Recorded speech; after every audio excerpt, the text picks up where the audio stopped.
हाय दोस्तों, कैसे आप सभी अच्छे होंगे। Good morning.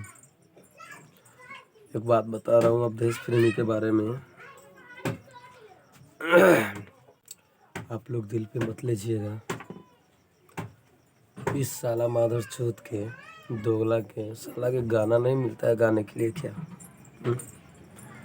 हमको तो लगता है यही बात है, इन लोगों को गाना नहीं मिलता है। राइटर का भी कमी हो चुका है,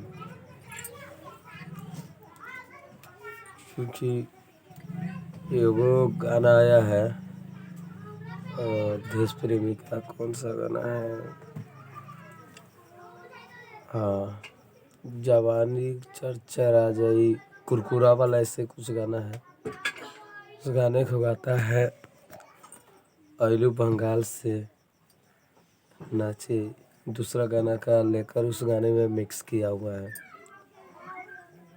बहुत ऐसे गाने को लेकर उसमें मिक्स करके और कुछ कुछ गा दे रहा है। ये सब गलत बात है। नया गाना गाओ, नया मार्केट में लाओ, अच्छा रहेगा। साला इस सब ऐसे ही एक भोजपुरी के बदनाम कर रहा है। साले सबका जवानी सही नहीं है, बात ही अच्छा नहीं, इसलिए लोगों को गाना भी नहीं मिलता होगा। राइटर नहीं दे रहा है।